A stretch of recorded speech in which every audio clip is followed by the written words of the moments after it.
tidak atau ada sebarang keputusan dibuat tidak jelas. Dalam kenyataan berkenaan mesyuarat itu malam tadi, mesyuarat Sekutu Agong PN Hamzah Zainuddin tidak menyebut jika perkara itu dibincangkan. Sebaliknya Hamzah berkata, mesyuarat itu membincangkan masalah kos sara hidup. Majlis tertinggi membincangkan situasi terkini beban sara hidup yang semakin mendesak, termasuk isu kenaikan taraf air dan sebuah suara mendesak kerajaan persekutuan supaya memberi keutamaan kepada isu ekonomi dan menyelesaikan masalah rakyat, katanya. Tuan-tuan, saya lawak juga tengok PN ni. Dia meeting. Dia kata isu ekonomi, isu tarif air supaya kerajaan persekutuan bagi utamaan kepada ekonomi dalam selesai masalah rakyat. Tetapi negeri yang paling mendesak untuk minta kenaikan tarif ini adalah Kelantan, Kedah dan juga Terengganu. 3 negeri ni paling mendesak minta kenaikan air. Tapi kemudian dia kata kerajaan persekutuan tak wajar berbuat demikian. Seolah-olah dia kata demikian. Tetapi kenapa Dominic Lau sekarang ni mendesak supaya PN pergi kecam Mahathir? Dia simple je tuan-tuan. Sebab Mahathir sekarang ini sudah menyinggung perasaan kaum India. So bila sudah menyinggung perasaan kaum India, Dominic Lau ni, yalah dia bukan Melayu kan, satu. Kedua, dia sepatutnya bertanggungjawab. Gerakan ni bertanggungjawab untuk nak memenangi hati orang bukan Melayu. So dengan kenyataan Mahathir yang sekarang ini bersama PAS, tindakan tersebut sebenarnya is very damaging for Perikatan Nasional, terutama di kalangan orang bukan Melayu. Alright. So balik kepada cerita Saleh Keruak tadi tu, apa orang kata, berkenaan dengan orang kaya yang tak sepatutnya jadi terlalu kaya. Okay. Saya sentuh tentang kenyataan daripada Anwar Ibrahim berkenaan dengan bukan senang nak tangkap. Datuk Seri Anwar Ibrahim, bukan senang mau siasat tun. Perdana Menteri Datuk Seri Anwar Ibrahim hari ini berkata, bukanlah mudah untuk menjalankan sebarang siasatan terhadap golongan kenamaan. Justru beliau meminta rakyat supaya menyokong usaha kerajaan dalam menyiasat golongan atasan termasuk individu yang bergelar tun berhubung kecurian dana kerajaan. Kami akan kejar penyangak itu. Saya tidak peduli bila kita nak ambil tindakan ke atas golongan tersebut. Rakyat marah. Perdana Menteri ini sangat kasar. Dia kata macam tu. Sangat kasar dia kata. Now, bagi saya aneh. Sepatutnya kamu sokong. Allah. Bukannya senang tahu mau siasat tun. Dia kata beliau. Siasat ketua kampung senang. Siasat cikgu sekolah lagi senang. Saya mau siasat orang kaya yang besar-besar curi duit. Ingat senang ke? Tak senang. Kita mau jaga negara ini. Jangan bagi orang curi harta rakyat, katanya. Pada 17 Januari, SPRM mengesahkan pihaknya mengambil keterangan daripada seorang anak bekas Perdana Menteri Mahathir berhubung perniagaan pada akhir 1990-an. Sebelum itu, isteri Tun Daim, Tuan Puan Naimah Abdul Khalid dan 2 anaknya hadir ke pejabat SPRM dipercayai membantu siasatan berkaitan Menteri Keuangan dan Ahli Perniagaan. Dalam masa yang sama, SPRM serbu kediaman Tan Sri berhubung siasatan projek fleet. SPRM menyerbu kediaman seorang ahli perniagaan bergelar Tan Sri semalam bagi siasatan dakwaan rasuah pemerolehan bekalan dan mengurus fleet kenderaan kerajaan Malaysia bernilai 4.5 bilion ringgit. Turut diserbu adalah syarikat termasuk salah satu daripadanya syarikat pembekal kenderaan kerajaan. Laporan media memetik Ketua Suruhanjaya SPRM Azam Baki mengesahkan serbuan. Utusan Malaysia melaporkan lebih 100 akaun persendirian dan syarikat yang di bawah kawalannya diperoleh SPRM bagi siasatan lanjut. Bagaimanapun tiada pembukaan akaun dibuat. Sejak 1993, Spangko memegang konsensi membekal dan mengurus kenderaan kerajaan. Namun, apabila kontrak tamat pada 2019, tender dibuka dan dilancarkan. Berjaya Group dan Nazam membentuk konsensi dan menggondol kontrak itu melalui LOI pada tahun itu. Bagaimanapun, LOI itu ditamatkan pada 2020 zaman Muhyiddin Yassin dan tender dianugerahkan kepada Spangko. Pada Julai lepas, pengasas Berjaya Vincent Tan memfail saman terhadap Kementerian Keuangan dan Spangko berhubung LOI yang ditamatkan. Tan juga mendakwa kontrak tersebut dianugerahkan kepada Spangko walaupun harga yang ditawarkan itu lebih tinggi, iaitu 700 juta.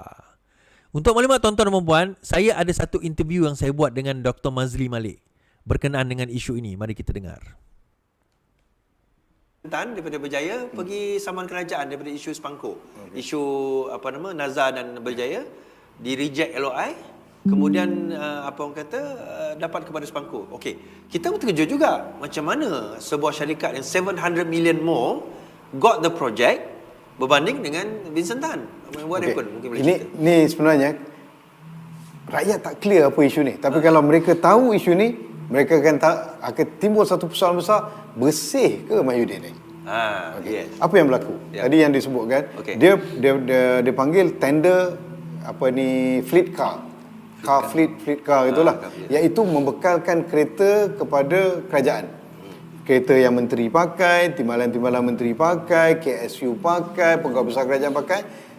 Yang mana sebelum ini company bernama Spanco, selama beberapa tahun mereka dapat kontrak mereka habis 2019.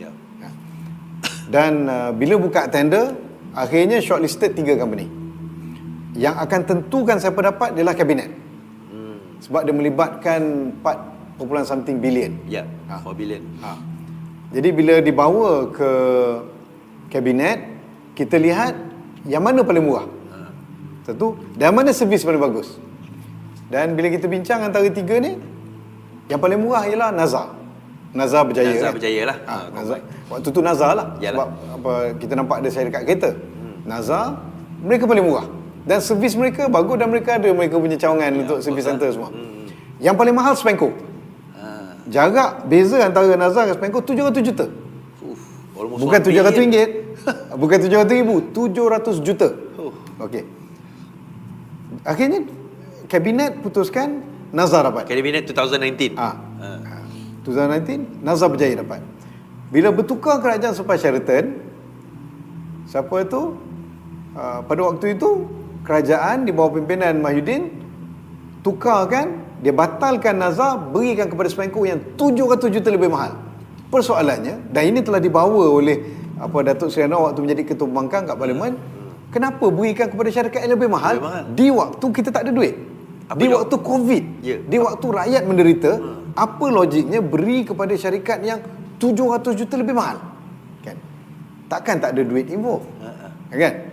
Ini saya ingat, kalau takkan tak ada duit involve ni, kata-kata siapa tau? Ini saya terpaksa cerita lah, live ni.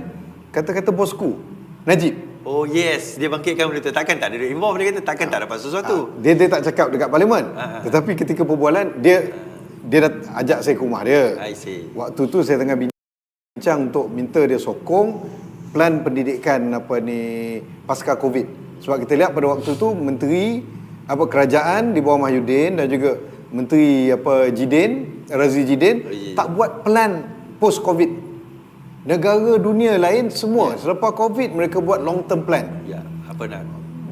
Sama ada reform plan ke correction plan ke apa. Ni. Kerajaan kita tak buat. Dah lah tak buat.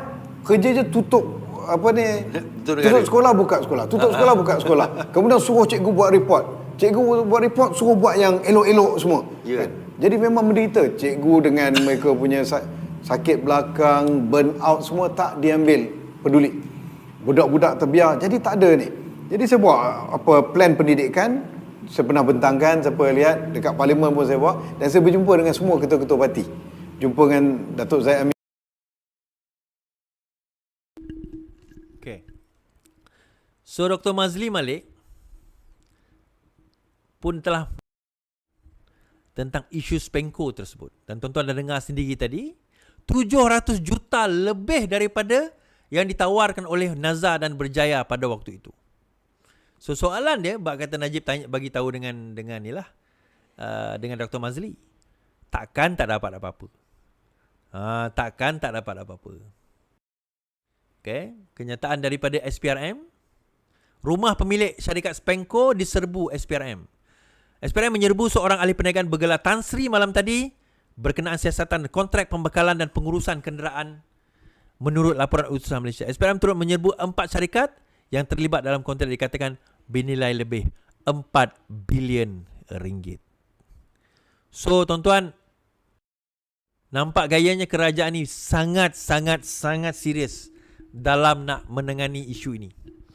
So adakah akan ada kena dengan seseorang di dalam PN? Mungkin Muhyiddin Yassin, mungkin broker dia. Wallahu alam. Kita tunggu je lah apa yang akan berlaku. Dan kita pelik tuan-tuan Bagaimana yang dikata bersih-bersih kan, ingat tuan-tuan, best kan, bersih stabil boleh bagi lebih 700 juta kepada Spanko. Ada yang kata kat saya, ada yang berhujah. Dia kata apa? Dia kata, Tan Sri Vincent Tan tu Cina. Abi Nazar tu. Okay lah. Tuan-tuan, Tan Sri yang ni pun, Spanko ni pun Cina juga. Jangan tak tahu. Bukan Melayu. yang dia sebut Tan Sri tu. Tuan-tuan nak tahu Tan Sri tu siapa? Tuan-tuan pergi ke Spanko punya website, tuan-tuan tengok. Ada satu nama Tan Sri kat situ. Tuan-tuan nampaklah siapa yang saya maksudkan. Tuan-tuan, kita sekarang ni dalam usaha nak melawan dan menentang arus yang besar ni dalam kita nak going against corruption. Ni antara our main business is actually corruption. Di samping our main business adalah meningkatkan pendapatan rakyat. Untuk tempoh 2023, kita sebenarnya telah melakukan dua perkara. Yang pertama, kita telah berjaya meredakan kadar inflasi. Kadar inflasi itu diredakan sehingga 1.5%. Itu yang pertama. Tetapi kadar inflasi yang diredakan tak cukup kalau pendapatan tidak meningkat.